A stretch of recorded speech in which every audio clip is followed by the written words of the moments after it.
हमारे चैनल को सब्सक्राइब करें और बेल आइकन दबाएं। तो बता कमरू, कहाँ था इतने दिन? और तेरा जोड़ीदार जीतू कहाँ है?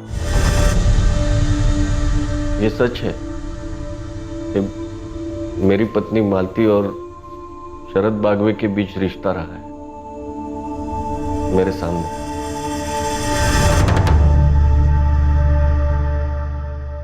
एक ही रात में पुलिस के हाथ दो ऐसे एंगल्स लगे थे जो अब तक उनकी रडार में आए ही नहीं थे। एक, कमलू 4 महीने गायब रहने के बाद खुद घर लौट आया था, तो क्या सुखीलाल पर लगा आरोप सही नहीं था? और जीतू क्यों नहीं लौटा था? दूसरी चौंकाने वाली लीड थी तुकाराम तुलारी की पत्नी मालती का शरद बागवे के साथ अफेयर। कौन था ये शरद बागवे? और तुकाराम की पत्नी मालती और इस शरद का अफेयर तुकाराम के सामने क्यों हो रहा था? वो हमारे घर की हालत काफी खस्ता हुई थी, मरम्मत करवानी थी। तेरी छत तो दम तोड़ रही है तुकाराम। प्लास्टरिंग के साथ में छत का भी काम करा ले। एक ही ठेके में दोनों काम कर दूंगा, पर घाई करा नहीं तो छत गिरेगी सर पे एक दिन। हाँ काम तो करवाना ही है। आप ये बताओ पैसे कितने लगेंगे? राहुल तू स्कूल जा, देरी हो जाएगी ना तो जा। बाबा सब चकाचक हो जाएगा ना? हाँ सब हो जाएगा, अभी तो जा, ध्यान से जाना। हाँ चल। प्लास्टरिंग, पेंटिंग और छत की मरम्मत सब कुछ मिला के 75,000 होंगे। मैं कम बेम करके 70,000 में कर दूंगा। बाप रे, लेकिन 70,000 रुपया नहीं इस वक्त मेरे पास। मला माहिती है रे, पर उसका भी बंदोबस्त कर दूंगा मैं। कैसे नवाब भाई? शरद भाई, ये तुकाराम ये शरद भाई है, ये तुम्हारे लोन का बंदोबस्त करेंगे। तुकाराम ज्यादा घुमा फिरा कर बात नहीं करूँ। मैं सोलापुर के एक साहूकार कंपनी के लिए काम करता हूँ। नवाब ने 70 बोला, लेकिन मैं तुम्हारे लिए 1 लाख तक के लोन का बंदोबस्त कर सकता हूँ। ब्याज कितना होगा साहब? 9.5%। हर महीने की दूसरी तारीख को मैं किस्त लेने आऊंगा। एक भी किस्त छूट नहीं सकती तुकाराम, एक भी नहीं। अगर मंजूर है तो पावसेर मंगाते हैं, वरना मैं चलता हूँ।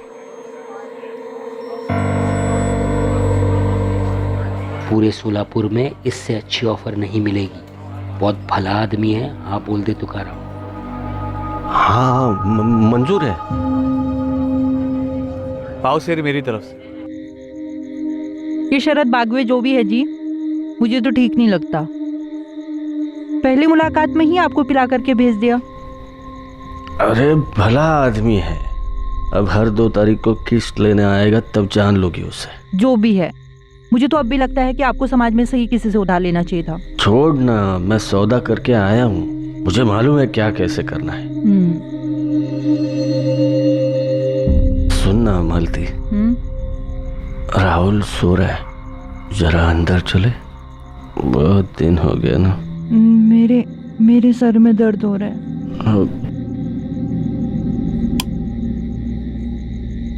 अगले दिन से घर काम शुरू हो गया और 1 हफ्ते में पूरा हो गया, और फिर 2 तारीख भी आ गई।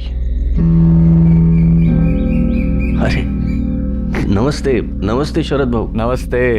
काम पूरा हो गया? हाँ जी हो गया। हाँ। मालती मेरी पत्नी। नमस्ते। सुंदर। हाँ? बहुत सुंदर काम किया है नवाब ने घर पे। हाँ। अच्छा, काम की बात, किस्त तैयार है? हाँ बिल्कुल, आप बैठिए, मैं अभी लाया। चाय वगैरह? हाँ जरूर। अच्छा सुनो मालती जी, तुम्हारे लिए मेरे घर के है, मैं हर नए घर में देता हूँ, रख लो। अच्छे लग रहे तुम्हारे हाथों में। मेरी पीठ पीछे क्या और कब शुरू हुआ मुझे नहीं पता चला साहब। मेरा एक ही मकसद था, ज्यादा से ज्यादा मेहनत करूं, पैसे बचाऊं, ताकि मैं मेरे राहुल को कुछ अच्छा बना सकूं। अरे बाबा देखिए ना, शरद काका मेरे लिए क्या लाए। बहुत ही बढ़िया किताब है। अरे वाह। और उनके मोबाइल में बहुत सारे गेम्स हैं। हाँ? और उन्होंने मुझे खेलने भी दिया। बढ़िया है बढ़िया है। मालती किस्त दे दी ना ठीक से? हाँ। ये शरद भाऊ हर बार ही फूल ले जाते हैं। और हर बारी मेरे लिए भी कुछ लाते हैं। हाँ? बाबा एक पुराना फोन खरीद के दो ना बाबा, सिर्फ गेम्स के लिए। अभी नहीं बेटा, पहले ही शरद भाऊ की सारी किस्तें पूरी होने दे, उसके बाद ला दूंगा, ठीक है? पक्का? हाँ रे बाबा पक्का। अब एक गिलास पानी पिलाएगा बाबा को? हाँ। जा। 12 में से 6 किश्तें पूरी हुई थी। वो मैं यहाँ से गुजर रहा था तो सोचा हालचाल पूछता चलो। तुम्हारे हाथ को क्या हो गया तुकाराम? खेत में कट गया क्या? मैं हल्दी लेके आती हूँ।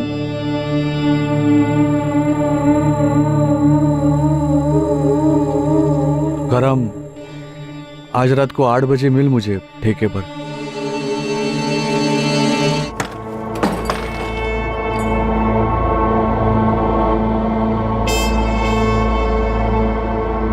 क्या बात हुई?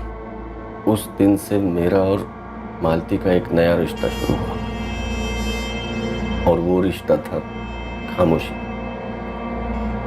हम अब एक छत के नीचे 2 लोग थे जिन्हें एक बच्चे ने जोड़े रखा, और कुछ नहीं। खाना नहीं खाएंगे? पट्टी बदल दो?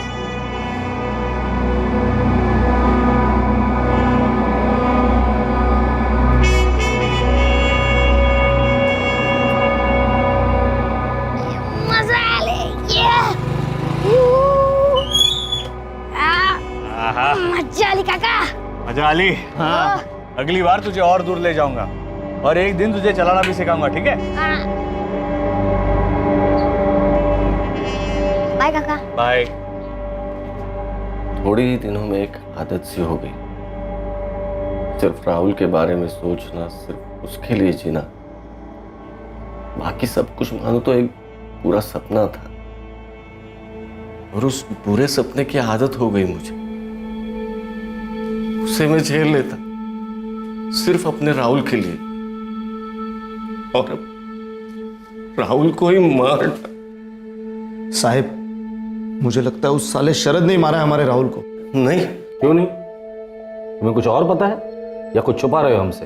अब क्या छुपाऊंगा साहब, सब कुछ तो खत्म हुआ है। कुछ नहीं खत्म हुआ है। जब तक राहुल का कातिल नहीं मिलता हमारे लिए कुछ भी खत्म नहीं हुआ है। तुकाराम, तुमने बताया था कि शरद बागवे और राहुल की अच्छी जमती थी। हाँ। और हम जानते कि राहुल का कातिल उसके पहचान वाला था, तभी तो उसने राहुल को खेतों में बुलाया और राहुल वहां चला गया। अरे राहुल, बाबा ने नए गेम्स डाले कि नहीं फोन में? कहाँ शरद काका, अब तक नहीं डाले। अच्छा सुन, नीलचंदियों का खेत पता है तुम्हें? हाँ, क्यों काका? आज शाम को 6 बजे तुम वहां पर फोन लेकर आ जाओ। मैं तुम्हें एक से एक नए गेम्स डाल के दूंगा फोन। सच? हाँ, लेकिन सुनो, किसी को बताने की जरूरत नहीं, ठीक है? राहुल इधर आ।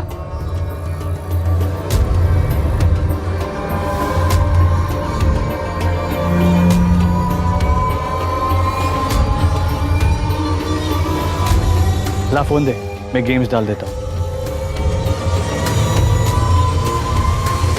लेकिन शरद क्यों मारेगा मेरे बच्चे को?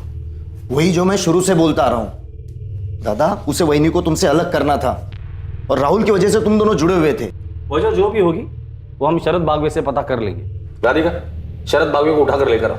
सब साहब, हम भी जाए क्या?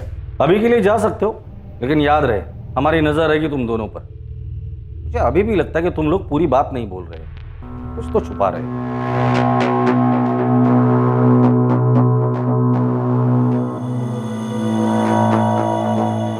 क्या बोला कमलू ने? कह रहा है कि वो भागा ही नहीं था। भागा नहीं था तो कहां था पिछले 4 महीने से? और तेरे बाप ने मिसिंग कंप्लेंट क्यों दर्ज की? साहब, उस सुखीलाल नीलचंदी के घर चोरी हुई, तब आप लोगों ने मुझे बेकार में इतना तोड़ा। उसके बाद मेरे खिलाफ कुछ साबित नहीं हुआ, लेकिन सुखीलाल के गोदाम में काम करने के लिए मन नहीं कर रहा था साहब। इस गांव से ही बाहर निकलना चाहता था, इसलिए मैं दिल्ली चला गया। क्या काम कर रहा था दिल्ली में? कहाँ काम कर रहा था? पहाड़गंज में एक ढाबा है, रोलीदा ढाबा, वहां बैटरी का काम कर रहा था। ऐसा कितना बिजी था जो घर पे एक भी फोन नहीं कर सकता था तू? और पिछले 4 महीने से तेरा फोन भी स्विच ऑफ था। साहब, वहां जाते मेरा फोन खराब हो गया, टाइम ही नहीं मिला रिपेयर करने के लिए। आपको नंबर देता हूँ ढाबे का, पूछ लीजिए रोली सेठ से। नंबर लिख। तो वापस क्यों लौटा? अब वापस नहीं लौटा हूँ साहब, 1 हफ्ते की छुट्टी पर आया हूँ। और तेरा जोड़ीदार जीतू, वो भी उसी ढाबे पे काम कर रहा था, उसे भी छुट्टी नहीं मिली। उसका फोन भी खराब था पिछले 4 महीने से। मुझे नहीं पता साहब जीतू कहाँ है। मैं अपने से अकेले गया था दिल्ली, पिछले 4 महीनों से उससे बात तक नहीं हुई मेरी। लगता पिछली बारी तुम दोनों की ठीक से खातिरदारी नहीं की थी हमने। तुझे क्या लगता है हम लोग इतने मूर्ख हैं तो तेरी बातों में आ जाएंगे? हाँ साहब मैं झूठ नहीं बोल रहा हूँ साहब, मुझे नहीं पता जीतू कहाँ है। आपको नंबर दिया, आप रोली सेठ को फोन करके पूछ लीजिए। और फिर से अगर मुझे मारा ना साहब तो मैं वकील करूंगा और मेरे पूरे समाज को इकट्ठा करूंगा। धमकी दे रहा है पुलिस को? खुद की इज्जत और जान बचाने को आप धमकी कहते हो तो इसे धमकी समझ लीजिए साहब। दिल्ली वाले ढाबे के मालिक ने क्या कहा? वही बोला जो कमलू कह रहा है सर। मैंने वहां की पुलिस को डबल चेक करने के लिए कहा है। चलो मान लेते ये कमलू सच भी बोल रहा है, लेकिन उसी रात ये जीतू कैसे गायब हो जाता है और पिछले 4 महीने से नो कांटेक्ट जोन में है, और दोनों के परिवार एक साथ मिसिंग कंप्लेंट कैसे दर्ज कर सकते हैं? सर दोनों परिवारों पर नजर रखना बनता है, कुछ तो खटक रहा है।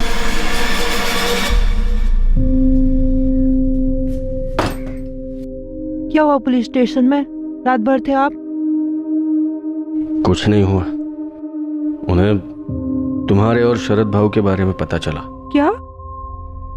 हाय देवा, कैसे? भले जितना इत्र लगाओ, बदबू को कौन रोक सकता है?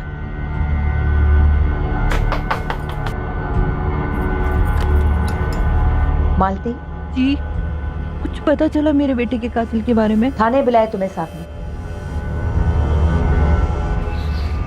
बहू सुना आपने? कमलू घर आ गया है, दिल्ली में था और वो पुलिस वालों को बोला कि वो खुद से गया था। और इतने दिनों से वो लोग बाबा को विलेन बना रहे थे, अब तो सच में कुत्ते को गायब कर देना चाहिए। चुप, क्या समझाओ एला, बेची की तरह जबान चल रही है इसकी आजकल। चला जा मूर्ख गुटला।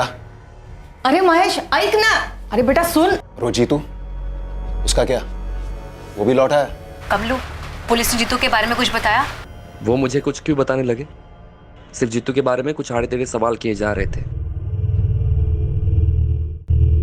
सर आप हमसे ऐसे सवाल क्यों पूछ रहे हो जिनके जवाब आप पता कर चुके हो? क्योंकि हर मुंह से निकला हुआ जवाब एक नया सच होता है शरद बागवी। पिछले 1 साल से तुकाराम तोलारी की बीवी मालती के साथ तुम्हारा अफेयर चल रहा है।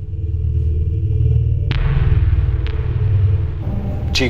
क्या राहुल ने तुम दोनों का ऐसा कोई वीडियो बनाया था जो किसी को देखना नहीं चाहिए था? क्या बकवास कर रहे हैं सर? ऐसा कुछ नहीं हुआ था। शरद, क्या तुमने राहुल को मार डाला खेतों में बुलाकर? क्या अनाप शनाप बक रहे हो सर आप? वो बच्चा मुझसे प्यार करता था। और शरद क्यों मारेंगे राहुल को? 10 जून की शाम को तुम कहाँ थे शरद? सर मैं मालती के साथ था, उसी के घर। शरद जी, आप जरा बाहर देख के आएंगे क्या कि राहुल आ गया कि नहीं? 1 घंटे पहले आ जाना चाहिए था। मालती, अगर मैं अभी बाहर जाऊंगा तो लोग देख लेंगे। हाँ ठीक बात है, मैं चली जाती हूँ, देख के आती हूँ। आप अंधेरा हो जाए तो निकल जाइएगा। हाँ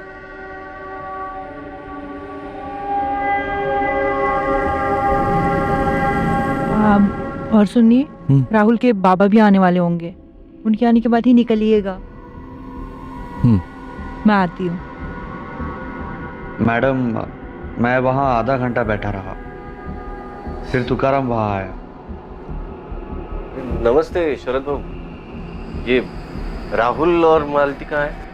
वो राहुल शाम से घर नहीं लौटा है, तो मालती उसे ढूंढने गई। क्या? मैं भी जाकर देखता हूँ। रुक तुकाराम, अंधेरा हो गया, मैं भी निकलता हूँ। बस यही हुआ था मैडम। यही सच है। क्या मेरे पति ने कहा कि शरद ने राहुल को? देखिए, हमसे किसने क्या कहा ये बात मायने नहीं रखती। हमें शक था, पूछ लिया। तुकाराम मुझ पर कभी उंगली नहीं उठाई।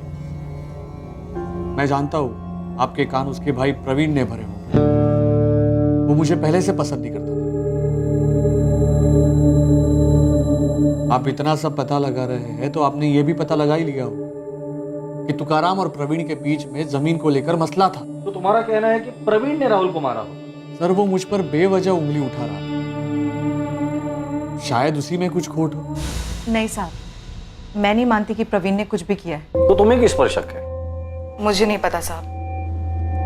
देखिए सर, मालती के साथ रिश्ता बनाकर मैंने शायद गलत किया, लेकिन मेरा यकीन कीजिए, इसके अलावा मैंने कुछ गलत नहीं किया।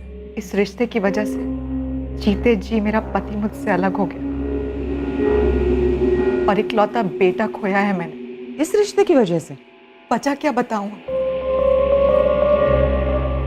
मेरे पापों की सजा मिल रही है मुझे, और कुछ नहीं। आप लोगों का निजी जिंदगी में क्या चलता है उससे हमें कोई लेना देना नहीं, हमारा ताल्लुक भी नहीं। लेकिन उसका साया अगर इस केस में, राहुल मर्डर केस में दिखाई दिया तो इस केस से जुड़े सभी निजी रिश्तों की बाल की खाल उतार दूंगा। साहब कमलू तो लौट गया, लेकिन मेरा भाई जीतू कब तक लौटेगा? जब लौटेगा तो पूछ लेंगे उससे। आप हल्के में ले रहे हो साहब, मैं दावे के साथ कह सकती हूँ उस सुखीलाल ने कुछ कर दिया मेरे जीतू के साथ। तुम इसी दावे के साथ कमलू के बारे में भी बोल रही थी रोहिणी? क्योंकि दोनों एक ही दिन गायब हुए थे साहब। कमलू लौटा तो उसके घर वालों के अच्छे नसीब, लेकिन हम लोग ऐसे आस लगाकर कब तक बैठे रहेंगे साहब? मालती, अब हम नहीं मिलेंगे। तुकाराम सही कह रहे थे, बदबू कभी छुपाई नहीं जा सकती। शरद बागवे और मालती तोलारी। सर लेकिन मालती तो माँ है। पता है मुझे, राधिका कम होता है ये सब, लेकिन ये तब होता है जब अवैध रिश्ते का जुनून माँ के रिश्ते को भी निगल जाता है। रेयर केसेस है लेकिन हमने देखे हैं। जी सर। लेकिन शरद बागवे तो प्रवीण तोलारी की तरफ इशारा कर रहा है। राधिका, इन सबके कॉल रिकॉर्ड निकालो और अच्छे से स्कैन करो, इन सबके पीछे खबरी लगा दो, कोई भी आउट ऑफ रडार नहीं होना चाहिए। 2 और महीने बीत गए, लेकिन राहुल के कत्ल की इन्वेस्टिगेशन में कोई खास बढ़ोतरी नहीं हुई।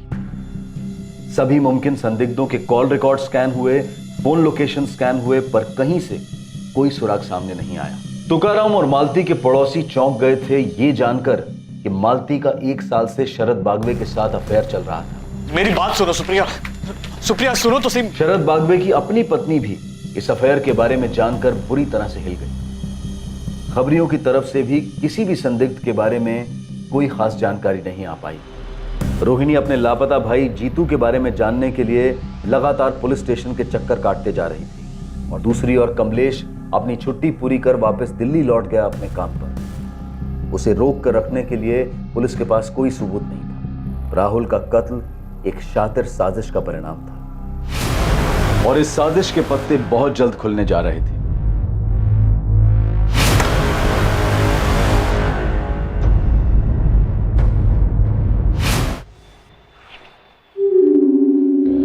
विलास सर, अरे कमलेश का फोटो उतारो यहाँ से। बंदा लौटा, खुद से गया था, उसकी मिसिंग कंप्लेंट क्लोज की है, उतारो। जी सर। मेरे भाई की फाइल क्लोज कब करेंगे साहब? जैसे कमलेश खुद से लौटा और अपनी फाइल क्लोज करवाई, हमारा मानना है तुम्हारा भाई भी जल्दी लौटेगा और उसकी फाइल क्लोज होगी। देखिए सर, आपने बड़ी चालाकी से उस सुखीलाल को हमारी बिरादरी के बच्चे राहुल के कत्ल के केस से तो बचा लिया होगा, लेकिन मैं उसे मेरे भाई के केस से इतनी आसानी से बचने नहीं दूंगी। हाँ मुकुल बोल। मालिक एक टिप है, जल्दी बोल। आपका ये राहुल मर्डर केस और जीतू मिसिंग केस जुड़े हुए हैं, आप मिल सकते हो? ठीक है, 10 मिनट दे। रोहिणी, हमें लगता है तुम्हारे भाई की फाइल जल्दी क्लोज होने वाली है। क्या हुआ साहब? क्या केस सुखीलाल ने मेरे भाई के साथ? साहब मैं भी आ रही हूँ आपके साथ। तुम अभी घर जाओ, हमें हमारा काम करने दो। साहब उसका नाम माया है, माया तोलारी, 5वीं पास, मेरे बहन के साथ स्कूल में पढ़ती थी। देख मुकुल, जान पहचान दोस्ती एक अलग बात है, लेकिन मैं तुझे नहीं बता सकती कि वहाँ क्या हुआ था। हमारी बिरादरी के लोगों ने ना मिलकर भगवान की कसम खाई थी कि कोई भी बात बाहर नहीं जाएगी। बच्चे तो भगवान का रूप होते हैं ना माया, और एक बच्चे का कत्ल हुआ है, वो भी तेरी बिरादरी का था। लेकिन तू समझ क्यों नहीं रहा है? मैं नहीं बता सकती कि वहाँ क्या हुआ था। कहाँ क्या हुआ था? वो जिस दिन राहुल का मर्डर हुआ था, उसके दूसरे दिन उसके घर पे समाज की मीटिंग हुई थी। क्या मीटिंग?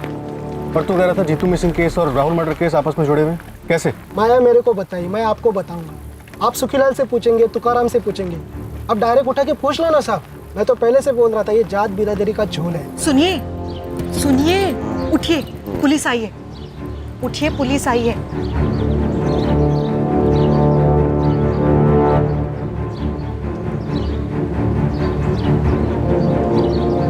पता चला किसने मारा मेरे बेटे को? वो तो तुम हमें बताओगे तुकाराम। मैं?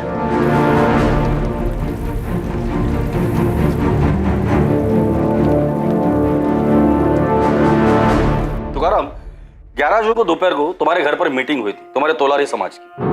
जी, उसके एक दिन पहले तक मेरा राहुल जिंदा था और आज हम उसी के कातिल को ढूंढ रहे हैं। उस मीटिंग में क्या हुआ था वो बताओ ना।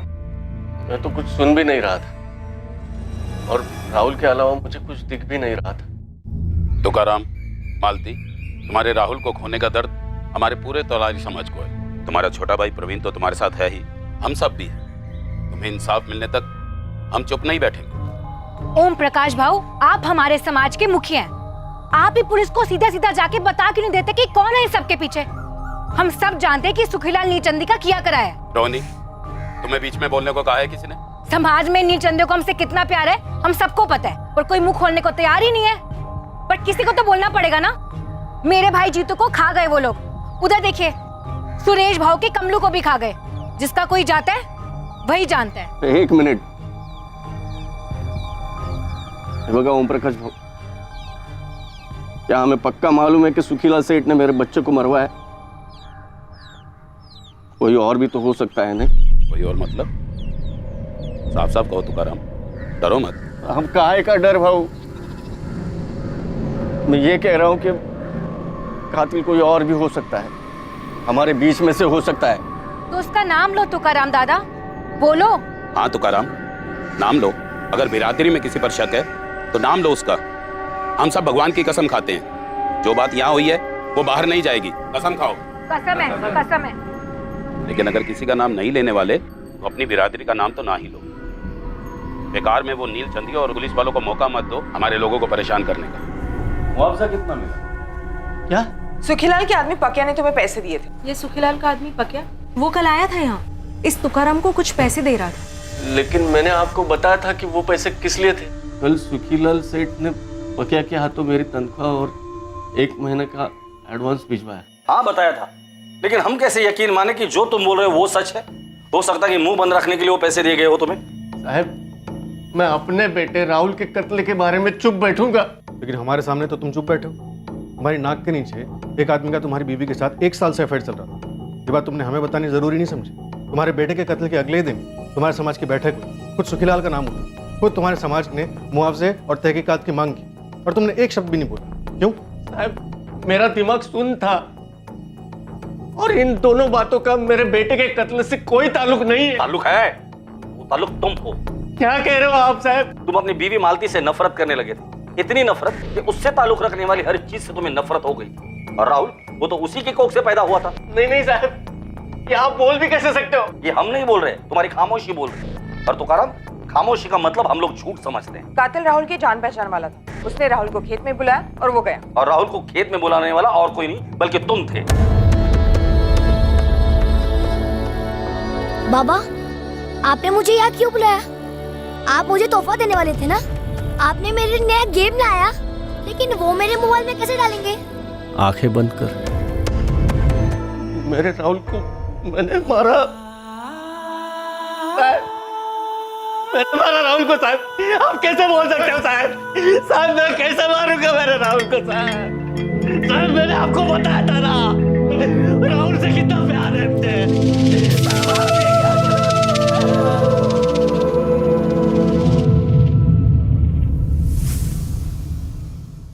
तुमने राहुल को नहीं मारा तो फिर किसने मारा तुकाराम? मुझे नहीं पता। चुप रहने के लिए सुखीलाल ने धमकी दी थी या समाज ने फरमान दिया था? तेल लेने गया समाज का फरमान। वो हर दूसरे दिन हर दूसरी बात पर जारी होते रहते हैं। ये मत करो, वो मत करो, इसे न मिलो, उसे मिलो। फरमान तो मुझे जीतू कमलू के वक्त भी मिला था। जीतू कमलू के वक्त? आप लोगों ने उन दोनों को उठाया था जब सुखीलाल सेठ ने उन पर चोरी का इल्जाम लगाया था। तब हमारे मुखिया ओम प्रकाश भाऊ के घर बैठक बुलाई गई थी। वैसे मैं कभी जाता नहीं हूं बैठकों में, पर उस दिन खास मुझे बुलाया गया था। यहाँ मौजूद कुछ लोग नीलचंदियों को अपना आका मानते हैं। उनके जुल्मों के बावजूद उनकी चाकरी करते हैं। मैं तो कहूंगा उनके टुकड़ों पर पलते हैं। उन्हें यह चेतावनी है कि खबरदार, अगर सुखीलाल के यहाँ उन्होंने मजदूरी की, उसने बेबुनियाद हमारे जीतू और कमलू पर उंगली उठाई है। चोर कहा है उन्हें? क्या हम तो लारी चोर हैं? इज्जतदार और मेहनती लोग चोर हैं? सिर्फ पीटा मेरे भाई जीतू को और कमलू को पुलिस ने। जानवरों से भी बदतर पिटाई की है। न्याय होगा उनके साथ। लेकिन तब तक यहां बैठे हर तौलारी को यह कसम खानी होगी कि सुखीलाल तो क्या, किसी भी नील चंदी के यहां पर कोई काम नहीं करेगा। कसम है। कसम है। मुझे कुछ कहना है भाऊ। हाँ हाँ तुकाराम, मैं तो इंतजार कर रहा था कब बोलोगे, इसीलिए खास तुम्हें इस बैठक के लिए बुलाया है। ओम प्रकाश भाऊ, सभी लोग जानते हैं कि इतने सालों से मैं सुखीलाल सेठ के खेतों में काम कर रहा हूं, उनका खेत संभाल रहा हूं। मेरा उनसे कोई बैर नहीं है, मुझसे हमेशा वो अच्छे से ही पेश आए हैं। तुम कहना क्या चाहते हो? कि इस चोरी के आरोप को सिर्फ एक चोरी का आरोप ही समझा जाए, इसे जात बिरादरी का मामला ना बनाया जाए। तुकाराम दादा, तो आप ये कह रहे हैं कि मेरे भाई जीतू और इनके बेटे कमलू ने वाकई में चोरी की है? मतलब कि आपने भी उन सुखीलाल नीलचंदी के साथ हाथ मिला लिया ना अपनी बिरादरी के लड़कों के खिलाफ? नहीं नहीं, मैं कतई ऐसा नहीं बोल रहा हूँ। मैं सिर्फ इतना ही बोल रहा हूँ कि पुलिस वालों को उनका काम करने दो। अगर आपके भाई प्रवीण का पुलिस भट्टा बनाती या फिर आपकी पत्नी मालती लड़के राहुल के साथ नीलचंदी कुछ कर देते तो फिर कैसा लगता आपको? मुझे ऐसी बहस में पड़ना ही नहीं है रोहिणी और ओम प्रकाश भाऊ। यह आपका फरमान कि मैं सुखीलाल सेठ के खेतों में काम ना करूं, मैं इसे नहीं मानता। और मेरे जैसे जो जो मेहनत की रोटी कमा रहे हैं, दुश्मनी को मिटाने की कोशिश कर रहे हैं, वो भी इस फरमान को नामंजूर करें। अरे क्या नामंजूर करे? ओम प्रकाश जी नाइंसाफी है। ओम प्रकाश जी नाइंसाफी है। शांत। तुमने जो कहना था कह लिया तुकाराम, अब मेरी बात सुनो। जो समाज की मदद को नहीं आता, उसके बुरे वक्त में उसके साथ कोई खड़ा नहीं होता। कल को तुम्हारे किसी अपने के साथ नील चंदियों ने अगर कुछ किया तो दलील लेके हमारे पास मत आना। ओम प्रकाश भाऊ, समाज के सभी भाई बहनों, अभी आप सभी गुस्से में हो, तेवर चढ़े हुए हैं, इसलिए सिर्फ मैं यही कहूंगा कि दुश्मनी दो धारी तलवार है। दुश्मन का गला भले काट लो, दूसरी तरफ से खुद का ही गला कटता है।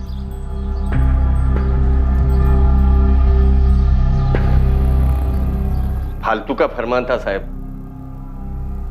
कुछ लोगों ने नहीं सुना। कुछ लोग छुप छुप के काम करते रहे और खुद जीतू और कमलू छूटने के बाद वही सुखीलाल सेठ के यहाँ काम करते रहे और 6 महीने बाद गायब हो गए। मुझे नहीं पता वो गायब हो गए या खुद से ही गए या क्या हुआ। तुम्हें किसी पर शक है? किसने मारा होगा राहुल को और क्यों?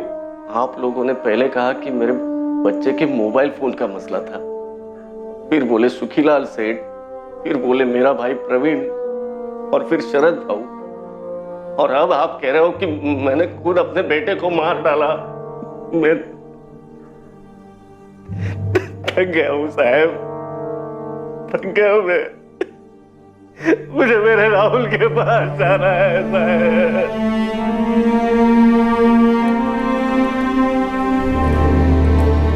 जीतू और कमलू का गायब होना और राहुल मर्डर केस, दरअसल ये दोनों केसेस ओम प्रकाश, तुकाराम और सुखीलाल से जुड़े हुए हैं। शास्त्री, तुम सुखीलाल के घर जाकर उससे बात कर, और राधिका तुम ओम प्रकाश के घर जाके, लेकिन संभल कर।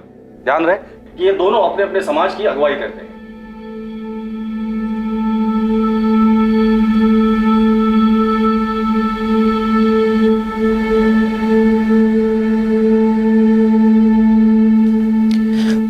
बैठो मालती।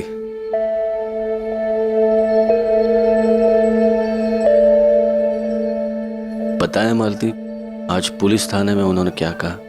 क्या? बोले मुझे तुमसे इतनी नफरत है कि मैंने वो नफरत तुम्हारे बेटे राहुल पर निकाली। मैंने राहुल को मार डाला मालती, ऐसे बोले। कीड़े पड़े उन्हें, आपके जैसा पिता इस दुनिया में नहीं है। लेकिन मैं एक अच्छा पति नहीं बन सका। और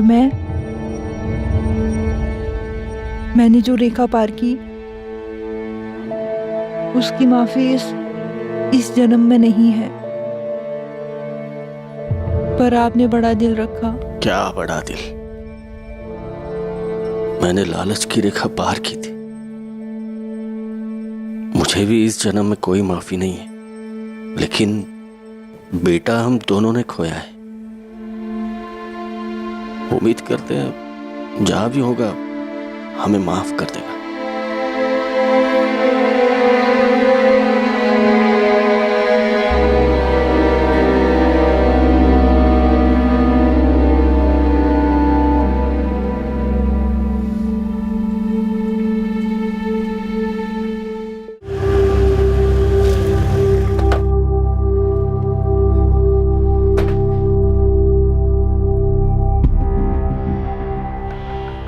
नमस्कार शास्त्री जी, बोलिए क्या सेवा कर सकते हैं?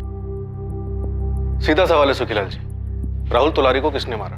सुखीलाल नीलचंदी के खिलाफ सबूत इकट्ठा करना आपका काम है मैडम, लेकिन एक बात जरूर कहूंगा दावे के साथ, मेरी बिरादरी से ऐसा कोई नहीं है। अरे कोई अपनी बिरादरी के बच्चे को कैसे मारेगा? बच्चा तो मारा गया है ओम प्रकाश जी, और सुखीलाल के खिलाफ हमें कोई सबूत भी नहीं मिला। जीतू और कमलू के केस में भी नहीं, और कमलू तो लौट आया है। वही तो बात है, दोनों केसेस में जानबूझकर मेरा ही नाम लिया गया है। कोई बच्चा भी बोलेगा ये उन्हीं के बिरादरी में से किसी की चाल है। पर राहुल को सच में मारा गया सुखीलाल जी? खास मुझे बदनाम करने के लिए उस बच्चे को बलि का बकरा बना दिया गया होगा। नामुमकिन, लेकिन अगर ऐसा है तो मैं आपको जबान देता हूं, हमारे समाज से आपको पूरी मदद मिलेगी उस गद्दार को ढूंढने में, लेकिन वो मिलेगा नहीं क्योंकि ऐसा कोई है ही नहीं।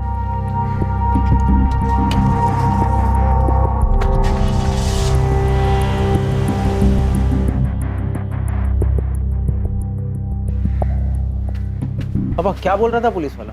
मैंने तुमसे कहा है ना महेश, इस मसले में ना पड़ो। ये मसला मुझे विरासत में मिला है बाबा, जैसे आपको और दादाजी को मिला था, इसलिए मुझे जानना है कि हो क्या रहा है। अभी तक इस केस में क्या हुआ था और क्या हो रहा था, इस पर इन्वेस्टिगेशन की पकड़ पक्की नहीं रही थी, लेकिन बहुत जल्द इन्वेस्टिगेशन की गुलेल का निशाना सही जगह पर लगने जा रहा था और खुलने वाले थे कुछ ऐसे पत्ते जिनके बारे में अब तक किसी को भनक नहीं थी। सर, मैंने इस ओम प्रकाश का बैकग्राउंड निकलवाया, उसका ट्रैक रिकॉर्ड क्लीन है, लेकिन अपने बिरादरी में थोड़ा शोर ड्रामा करता रहता है, पर ले देकर शांति बनाए रखा है। सुखीलाल के बारे में भी यही पता चला है सर। बच्चा तुकाराम और मालती ने खोया, जो इस वक्त हमारे संदिग्ध नहीं है। शरद भी आउट, प्रवीण आउट, सुखीलाल और ओम प्रकाश हमारे रडार पर नहीं है। फिर ऐसा कौन है जो है तो इसी दुनिया में लेकिन हमारे रडार पर नहीं आ रहे? सर, वो फिर से आ गई है दिमाग चाटने, वो रोहिणी तोलारी, और वही दुखड़ा गा रही है। जीतू को सुखीलाल ने गायब किया, राहुल को सुखीलाल ने मार डाला। शास्त्री, सुखीलाल जब यहाँ आया था तब उसने एक बात कही थी कि तोलारी बिरादरी से कोई तो है जो उसे फंसाना चाहता है। हाँ सर, उसने तो यहाँ तक कहा था कि राहुल को जानबूझ के मरवाया गया उसे फंसाने के लिए। सर, जीतू और कमलू के केस को हमेशा एक समझा गया। कमलू ने ये कहा था कि वो भागा नहीं था और जीतू के बारे में उसको कोई खबर नहीं थी, फिर भी उसका बाप सुरेश रोहिणी के साथ आता रहता था। कमलू के बाप सुरेश को उठाकर लेकर आओ। शास्त्री, इस रोहिणी की स्कैनिंग शुरू कर दो, उसके कॉल रिकॉर्ड्स निकालो। मुझे लगता है दोनों केसेस को जोड़ने वाली कड़ी हमें मिल चुकी।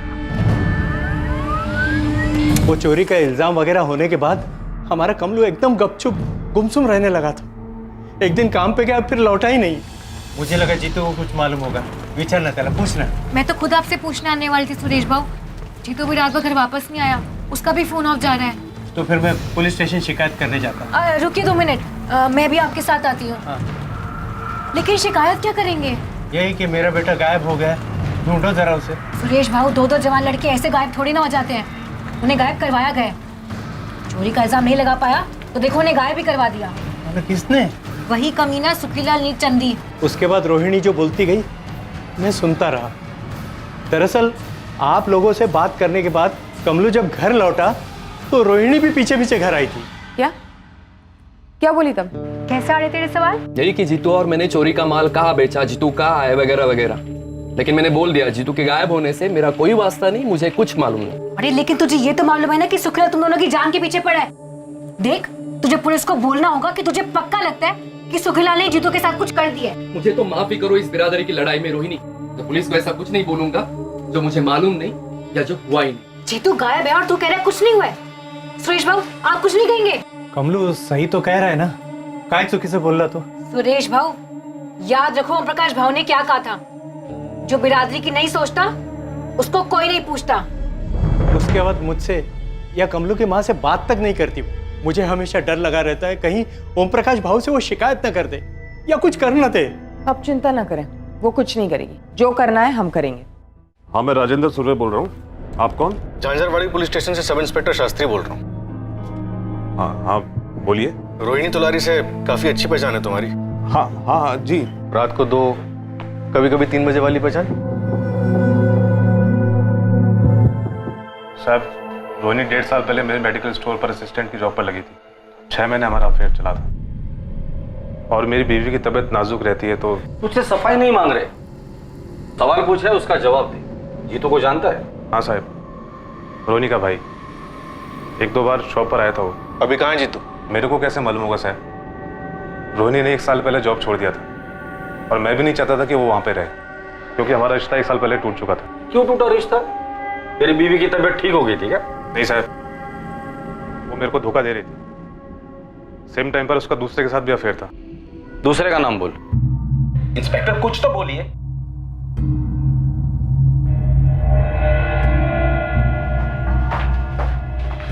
नहीं है सर। आप बताएंगे आप मेरे बेटे को ढूंढ क्यों रहे हैं? आपका बेटा 18 साल का हो गया? नहीं, अभी 2 महीने बाकी हैं। बच्चा है वो।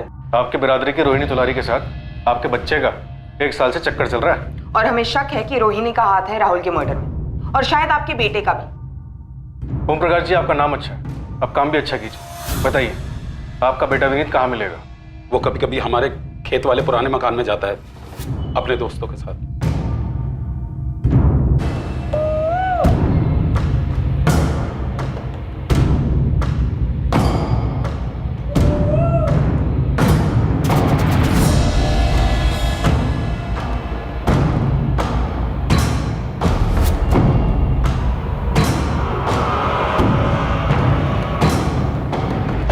जितेंद्र तोलारी उर्फ जीतू, 6 महीने से तेरी बहन ने हमारा सर खा के रखा था। कहाँ है जीतू, कहाँ है जीतू? अब हम तुम तीनों का सर खाएंगे। साहब, अबे कब तक वही थके हुए गेम खेलता रहेगा?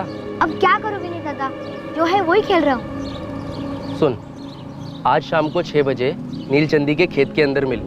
एक आदमी है जो तुझे नए नए गेम डाल कर देगा, वो भी फोकट में। फोकट में? हाँ, लेकिन तू किसी को बोलना मत कि वो और मैं तुझे मिल रहे करके।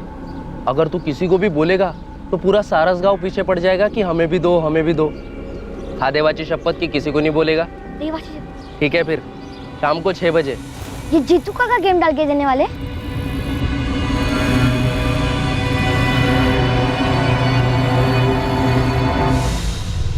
विनीत, रोहिणी और जीतू ने अपना जुर्म कबूल किया। अब तेरी बारी। क्या किया इसने मैडम? और ये जीतू और रोहिणी ने क्या कबूल किया है? विनीत, बताओगे नहीं अपने पापा को? अरे क्या किया है तूने? क्या किया है? सुखीलाल को फंसाने के लिए तुमने राहुल को मरवाया? सुखीलाल ने मेरे भाई को चोर कहा, उसे खूब पिटवाया। और फिर जब कमलू गायब हुआ तो मुझे लगा ये मौका अच्छा है। जीतू, जीतू उठ ना, जीतू जल्दी उठ। कमलू कल रात से गायब हो गया, कहीं भाग गया होगा। तू भी कुछ दिन के लिए गायब हो जा। मैं सुखीलाल नीलचंदी के खिलाफ शिकायत दर्ज करने वाली हूँ। सबको लगेगा उसने तुम दोनों को गायब करवा दिया है। फिर देखना उसकी खैर नहीं। समझ गया ना? चल जल्दी कर, अब क्या सोच रहा है, जल्दी कर। लेकिन जब तुकाराम ने साथ देने से मना किया तब मेरी सुलग गई। मुझे उसे सबक सिखाना था।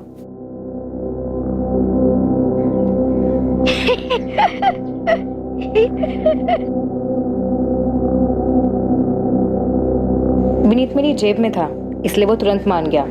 जीतू को भी गुस्सा था सुखीलाल पर और अब तुकाराम पर भी। हमने प्लान बनाया और मार डाला राहुल को।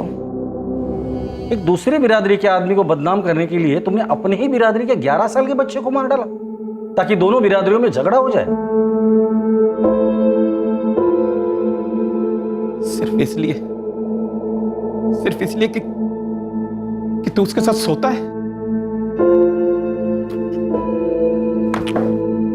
रोहिणी तोलारी और उसके भाई जितेंद्र तोलारी उर्फ जीतू पर आईपीसी की धारा 302 के तहत हत्या का चार्ज लगाया गया है। हालांकि जुर्म के वक्त विनीत तोलारी नाबालिग था, पर कोर्ट ने जुर्म की जघन्यता, उसकी हीनियसनेस को नजर में रखते हुए जुवेनाइल जस्टिस एक्ट के सेक्शन 15 के तहत विनीत पर भी धारा 302 लागू की है। तुकाराम और मालती अपने बेटे के कत्ल की वजह जानकर हक्का बक्का रह गए। ओम प्रकाश को भनक तक नहीं थी कि राहुल के कातिलों में एक उसी का नाबालिग बेटा विनीत था। रोहिणी तोलारी ने गुलेल के एक पत्थर से 2 निशाने लगाने की कोशिश की। एक निशाना था दुश्मन बिरादरी के सुखीलाल से बदला लेना, दूसरा मकसद था अपनी ही बिरादरी के तुकाराम को गहरा घाव देना, क्योंकि उसने अपनी बिरादरी के फरमान का अनादर किया।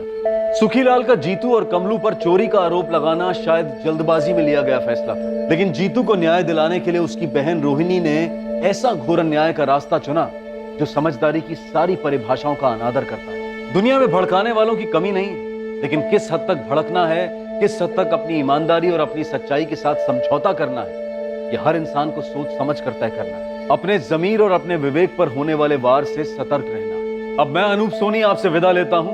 फिर मुलाकात होगी एक और नए केस के साथ।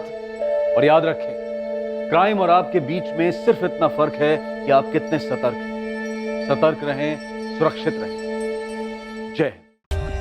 For more updates, subscribe to our channel, click the show links and enjoy watching the videos.